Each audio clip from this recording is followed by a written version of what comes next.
Hi, hello and welcome to VAG Home Bakers. இன்னைக்கு வீடியோவில் Brownie Fest vlog பார்க்கலாம். இந்த Brownie Fest கண்டக்ட் பண்ணி ஆக்சுவலி 3-4 months ஆயிடுச்சு. லாஸ்ட் அக்டோபரில் நான் செய்தது வீடியோ போஸ்ட் பண்ணுறதுக்கு ரொம்ப டிலே ஆயிடுச்சு. இந்த வீடியோவில் நான் இந்த ஃபெஸ்ட்டுக்காக அட்வர்டைஸ்மெண்ட் எப்படி கொடுத்தேன், இந்த மாதிரி ஷேர் பண்ணேன் அண்டு எவ்வளவு பீசஸ் ப்ரௌனி செய்தேன் அப்படிங்கிற ஃபுல் டீட்டெயில்ஸ் அண்ட் என்ன ரேட்டுக்கு நான் சேல் பண்ணுறேன் இது எல்லாமே நான் இன்க்ளூட் பண்ணியிருக்கிறேன். ஸோ ஸ்கிப் பண்ணாமல் லாஸ்ட் வரைக்கும் பாருங்கள். ஸோ வீடியோவை மறக்காமல் லைக் பண்ணுங்கள், கமெண்ட் பண்ணுங்கள். என்னோடய வீடியோவை சேனலை சப்ஸ்கிரைப் பண்ணாமல் பார்த்துட்டு இருக்கீங்கன்னா சப்ஸ்கிரைப் பண்ணி சப்போர்ட் பண்ணுங்கள். அதே மாதிரி விஜே வேர்ல்டு சேனலையும் சப்ஸ்கிரைப் பண்ணுங்கள். நான் சேனலோட லிங்கை டிஸ்கிரிப்ஷனில் கொடுக்குறேன். ஆல்சோ என்னோட இன்ஸ்டாகிராம் லிங்கை நான் டிஸ்கிரிப்ஷனில் கொடுத்துருக்குறேன். பேக்கிங் கிளாஸ் ரிலேட்டடாக உள்ள அப்டேட் எல்லாமே இன்ஸ்டாகிராமில் தான் நான் போஸ்ட் பண்ணுவேன். ஸோ இன்ஸ்டாகிராமே நீங்கள் ஃபாலோ பண்ணுங்கள். வாங்க வீடியோக்குள்ளே போகலாம். ஸோ நான் இந்த ப்ரௌனி ஃபெஸ்ட்டு நான் கண்டக்ட் பண்ணுறதுக்கு நான் அட்வர்டைஸ்மெண்ட் கொடுத்துருந்தேன். நான் ஃபஸ்ட்டு இந்த மாதிரி ஒரு போஸ்டர் ரெடி பண்ணிவிட்டு என்னுடைய வாட்ஸ்அப்பில் நான் ஸ்டேட்டஸ் கொடுத்துருந்தேன். அதே மாதிரி இன்ஸ்டாகிராம்லேயே நான் போஸ்ட்டு போட்டிருந்தேன். ஏன்னா இப்போ என்னுடைய காண்டாக்ட்ஸ்லேயே ஃப்ரெண்ட்ஸு, ஃபேமிலி, அப்புறம் கஸ்டமர்ஸ் எல்லாருமே வந்து இருக்கிறாங்க. ஸோ ஸ்டேட்டஸ் போட்டாலே எல்லாருக்குமே ரீச் ஆகிறது மாதிரியாக தான் இருக்கும். ஸோ நான் வந்து 25th சேல் பண்ணுறதுக்காக டிசைட் பண்ணியிருந்தேன். நான் வந்து போஸ்ட்டு 5th போட ஸ்டார்ட் பண்ணேன். வீக்லி 2 days நான் இந்த அட்வர்டைஸ்மெண்ட் போஸ்ட்டு வந்து நான் ஸ்டேட்டஸில் கொடுத்துட்டு இருந்தேன். ஸோ இதில் பார்த்தீங்கன்னா நார்மலாக ஒரு பீஸ் ப்ரௌனி 80 rupeesக்கு தான் எங்கே சரௌண்டிங்லலாம் சேல் ஆகுறது. ஸோ நான் அது வந்து 60 rupeesக்குங்கிறது மாதிரியாக தான் நான் ஆஃபர் ப்ரைஸுக்காக நான் சேல் பண்ணியிருந்தேன். அதே மாதிரி இப்போ மினிமம் ஆர்டர் பார்த்தீங்கன்னா 4 pieces கொடுத்துருந்தேன். ஸோ எனக்கு வந்து டோட்டலாக 12 boxes ஆர்டர் கிடச்சிச்சு. அதாவது ஒரு பாக்ஸில் 4 pieces வச்சு 12 box ஆர்டர் இருந்தது. ஸோ நான் டோட்டலாக 3 set ப்ரௌனிஸ் வந்து பேக் பண்ணி எடுத்திருந்தேன். என்கிட்ட வந்து ஒரே சைஸில் உள்ள 2 tin இருந்துச்சு. ஸோ ஃபர்ஸ்ட்டு 2 batch ப்ரௌனி நான் பேக் பண்ணி எடுத்திருந்தேன். தென் அதுக்கப்புறமா ஒரு பேட்ச் உள்ள ப்ரௌனி நான் செய்திருந்தேன். ப்ரௌனியோட ரெசிபி வீடியோ நான் ஆல்ரெடி சேனல் அப்லோட் பண்ணியிருக்கிறேன். லிங்க் டிஸ்கிரிப்ஷனில் கொடுக்குறேன், பார்க்காதவங்க பாருங்கள். அந்த சேம் ரெசிப்பியில் தான் நான் வந்து இந்த ப்ரௌனி ஃபெஸ்ட்டுக்கும் நான் செய்திருக்கேன். அந்த ப்ரௌனி ரெசிபி வீடியோவில் அந்த 1 kg பேட்டர் எப்படி ப்ரிப்பேர் பண்ணணும், என்ன சைஸில் டின்னில் செய்யணும், வெயிட் எவ்வளோ வரும், அதே மாதிரி என்ன ப்ரைஸுக்கு சேல் பண்ணலாம், எல்லா டீட்டெயிலுமே வந்து நான் அந்த வீடியோவிலே நான் சொல்லியிருக்கிறேன். ஸோ இது வரைக்கும் அந்த வீடியோ பார்க்கல அப்படின்னா ஃபர்ஸ்ட் அந்த வீடியோ பாருங்கள். எங்கிட்ட கமெண்ட்ஸில் ஒருத்தங்க கேட்டிருந்தாங்க, அதாவது இப்போ டீ கேக்கு, நார்மல் ஸ்பாஞ்ச் கேக் இந்த மாதிரி உள்ள இதெல்லாம் நீங்கள் சேல் பண்ண மாட்டீங்களா அப்படின்னு. எனக்கு மோஸ்ட்டாக கொஞ்சம் டிஃப்ரெண்ட் டெக்கரேஷன்ஸில் உள்ள ஆர்டர்ஸ் தான் எனக்கு கிடைக்கும். இந்த மாதிரி அவங்க கேட்ட டைப்பில் உள்ள ஸ்பாஞ்ச், அதாவது டீ கேக்கு, தென் கப் கேக்ஸு, மஃபின்ஸு, தென் இந்த மாதிரி ப்ரௌனி இதெல்லாமே எனக்கு அந்தளவு ஆர்டர் வராது. ஆக்சுவலி இதை நான் ஓன் இன்ட்ரெஸ்ட்டில் தான் ஓகே நம்மளுடைய கஸ்டமர்ஸுக்கு ப்ரௌனி எப்படி இருக்கும், அவங்களுக்கு டேஸ்ட்டு மேபி தெரியாமல் இருக்கலாம். ஸோ எல்லோரும் சாப்பிட்டு டேஸ்ட்டு பார்க்கட்டும் அப்படிங்கிற ஒரு இதில் தான் நான் இந்த அளவுக்கு ரேட்டு கம்மி பண்ணி இந்த ப்ரௌனி ஃபெஸ்ட் வந்து கண்டக்ட் பண்ணியிருந்தேன். அதுவும் இல்லை, ஓரளவுக்கு ஆர்டர் இல்லாத ஒரு நாள் பார்த்து தான் நான் டேட்டும் சூஸ் பண்ணியிருந்தேன். ஏன்னா இதுக்கு முன்னாடி நான் அந்த ஒரு மினி கேக் ஃபஸ்ட்டு செய்த போது நான் என்னோடய எக்ஸ்பீரியன்ஸு சொல்லியிருந்தேன். நான் இது மாதிரி ஆர்டர் இல்லாத நாள் பார்த்து தான் அதுவும் நான் ஃபஸ்ட்டு டேட்டு டிசைட் பண்ணியிருந்தது. பட் என்ன ஆயிடுச்சு, ஒரு 2-3 days முன்னால் வேறு கொஞ்சம் நிறைய கேக் ஆர்டர்ஸ் வந்துருச்சுன்னா அதனாலேயே இந்த ஃபெஸ்ட்டெல்லாம் கண்டக்ட் பண்ணுறதுக்கு நான் யோசிப்பேன். நம்ம இந்த மாதிரி ஒரு ஃபெஸ்ட்டுக்காக ஆர்டர் எடுத்து அன்றைக்கி வேறு எக்ஸ்ட்ரா கேக் ஆர்டர்ஸ்லாம் வந்துச்சுன்னா எல்லாமே சேர்த்து சமாளிக்கிறதுக்கு ரொம்ப கஷ்டமாக இருக்கும். எப்படியோ கடவுள் புண்ணியத்தில் நான் இந்த ஃபர்ஸ்ட் வைக்கிறதுக்கு செலக்ட் பண்ண அன்னைக்கு எனக்கு வேறு எதுவும் ஆர்டர் இல்லை. அதனால் எனக்கு ஒர்க்கு கொஞ்சம் ஈஸியாகவே முடிஞ்சுது. இப்போ ப்ரௌனி பொறுத்த வரைக்கும் நமக்கு செய்கிறதுக்கு ஈஸி தானே. ஏன்னா நம்ம பேட்டர் ப்ரிப்பேர் பண்ணி பேக் பண்ணி மட்டும் எடுத்தால் போதும். எக்ஸ்ட்ரா இப்போ ஃப்ராஸ்டிங், ஐசிங், டெக்கரேஷன் அந்த மாதிரி எதுவுமே தேவையில்லை. அதுவுமே இப்போ பேட்டரி ப்ரிப்பேர் பண்ணுறதுக்குமே ரொம்ப ஈஸி. இப்போ நார்மலாக நம்ம கேக் ஸ்பாஞ்சு செய்கிறத விடவும் நமக்கு இந்த ப்ரௌனிஸ் ஸ்பாஞ்சு உள்ள பேட்டர் ப்ரிப்பேர் பண்ணுறதுக்கு ஈஸியாக இருக்கும். ஸோ ஃபர்ஸ்ட்டு நான் 2 செட்டு பேக் பண்ணி அதை ரூம் டெம்பரேச்சரில் கொஞ்சம் கூலாக வச்சுட்டு அந்த ப்ரௌனிஸ் வந்து டீமோல்ட் செய்துட்டு அதுக்கப்புறமா நான் அடுத்த பேட்ச் வந்து ஒரு டின்னில் நான் செய்தேன்.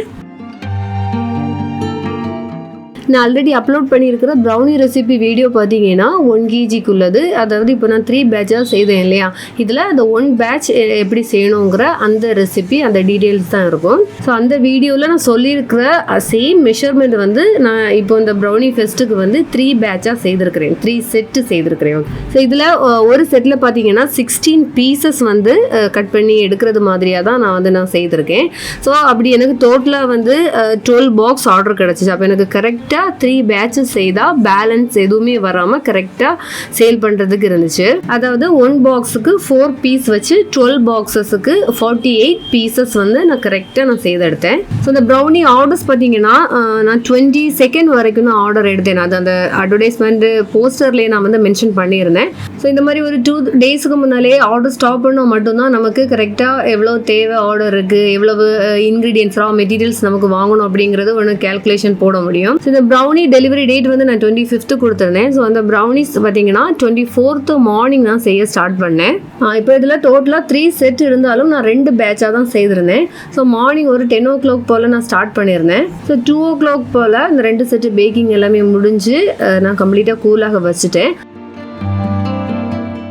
ஸோ ப்ரௌனி பேக் பண்ணி கூலாக வச்ச அந்த டைமில் பார்த்தீங்கன்னா அந்த ப்ரௌனி சேல் பண்ணுறதுக்குள்ள பாக்ஸஸ் வந்து நான் ரெடி பண்ண ஸ்டார்ட் பண்ணேன். இப்போ ப்ரௌனி பாக்ஸ் ரெடி பண்ணுறது அப்படின்னு பார்த்தீங்கன்னா இப்போ உங்களுக்கே தெரியும் ஒரு ப்ரௌனி பாக்ஸோட ப்ரைஸ் என்ன வரும்னு. நமக்கு நார்மலாக இந்த மாதிரி 4 பீஸ் ப்ரௌனி சேல் பண்ணோன்னா அதோட பாக்ஸே நமக்கு வந்து 40 to 50 rupees கிட்ட வந்துடும். ஆல்ரெடி இது ஆஃபரில் கொடுத்துருக்கிறதுனால ப்ரௌனி பாக்ஸுமே வாங்கி சேல் பண்ணுறதா இருந்தால் நமக்கு கண்டிப்பாக இதில் ப்ராஃபிட்டே இருக்காது, நஷ்டமாக தான் இருக்கும். நான் அதனால் ப்ரௌனி பாக்ஸ் வந்து ஓனாகவே நான் செய்து எடுத்தேன். அதாவது நார்மல் 5x5 சைஸுக்குள்ள கேக் பாக்ஸ் வாங்கியிருந்தேன். இது வந்து இந்த மினி கேக்ஸ் எல்லாம் பேக் பண்ணுறதுக்கு யூஸ் பண்ணிக்கலாம்.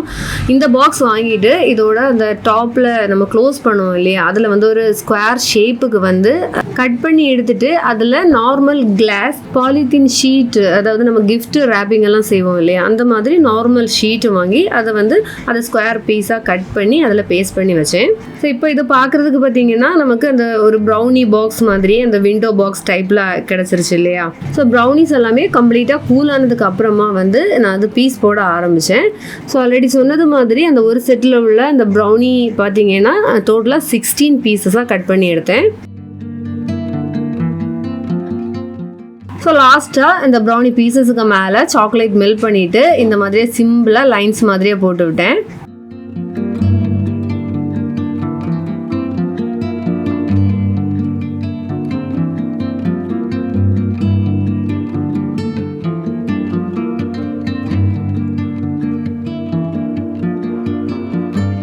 ஸோ லாஸ்ட்டாக அந்த ப்ரௌனி பீசஸ் எல்லாமே பேக் பண்ண ஸ்டார்ட் பண்ணேன். ஸோ அந்த ப்ரௌனி பாக்ஸ் செய்து எடுத்தாச்சு இல்லையா. ஸோ அந்த பாக்ஸ் எல்லா பாக்ஸுக்குமே ஃபர்ஸ்ட்டு அந்த 4 சைட்ஸையுமே நான் க்ளோஸ் பண்ணி எடுத்துட்டேன்.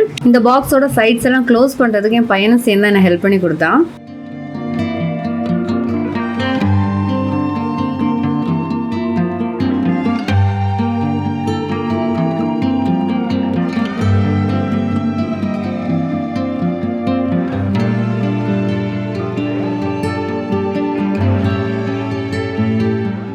அதுக்கப்புறம் அந்த பாக்ஸோட பாட்டமில் அந்த 5 சைஸுக்கு ஒரு பட்டர் பேப்பர் வந்து எல்லா பாக்ஸ்லையுமே கட் பண்ணி கொடுத்துக்க போகிறேன்.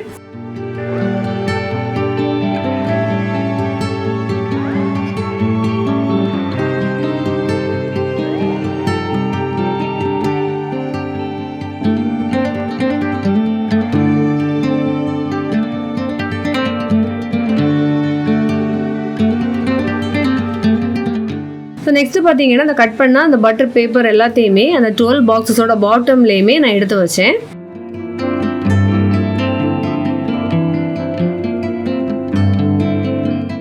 ஸோ லாஸ்ட்டாக ஒவ்வொரு பாக்ஸுக்கும் 4 பீசஸ் வச்சு நான் பேக் பண்ண ஸ்டார்ட் பண்ணேன். அப்புறம் இந்த ப்ரௌனிஸ் பார்த்தீங்கன்னா டெலிவரி டீட்டெயில்ஸ் நான் அந்த அட்வர்டைஸ்மெண்ட் போஸ்ட்லேயே கொடுத்துருந்தேன். அதாவது 5 கிலோமீட்டர்ஸுக்கு உள்ள அப்படின்னா ஃப்ரீ டெலிவரி, தென் அதுக்கு மேலே அப்படிங்கும்போது டெலிவரி சார்ஜ் பே பண்ணணும் அப்படிங்கிற மாதிரி தான் நான் போஸ்ட்லேயே கொடுத்துருந்தேன்.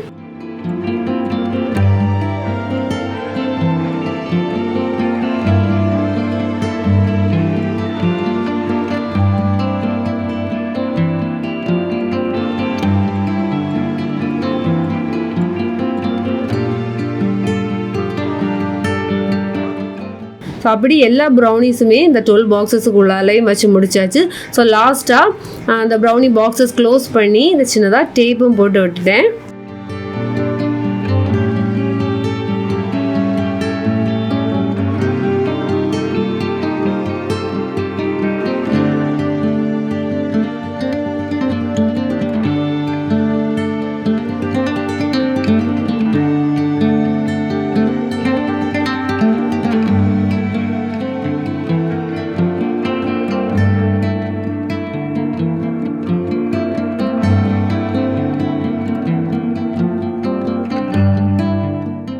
இந்த பேக்கிங் எல்லாமே 24th நைட்டே நான் முடிச்சுட்டேன். 25th மார்னிங் வந்து இந்த ப்ரௌனிஸ் எல்லாமே நான் டெலிவரி கொடுத்தேன். ஸோ உங்களுக்கும் இந்த மாதிரி சின்ன சின்ன ஃபர்ஸ்ட்டு கண்டக்ட் பண்ணால் ஓரளவுக்கு உங்கள் பிஸ்னஸும் ப்ரொமோட் ஆகும். அண்ட் ஆல்சோ உங்களுக்கு வந்து சேல்ஸும் கொஞ்சம் அதிகமாக நடக்கிறதுக்கு சான்சஸ் இருக்குது. ஸோ இந்த மாதிரி உள்ள டிஃப்ரெண்ட் டைப்ஸில் உள்ள ஃபெஸ்ட் எல்லாம் வந்து கண்டக்ட் பண்ணி ட்ரை பண்ணி பாருங்கள். அண்ட் இந்த வீடியோ ரிலேட்டடாக ஏதாவது டவுட்ஸ் இருக்குன்னா நீங்கள் கமெண்ட்ஸில் கேளுங்க. லேட் ஆனாலும் நான் கண்டிப்பாக ரிப்ளை பண்ணுவேன். வேறொரு வீடியோவில் மீண்டும் சந்திக்கலாம். பை.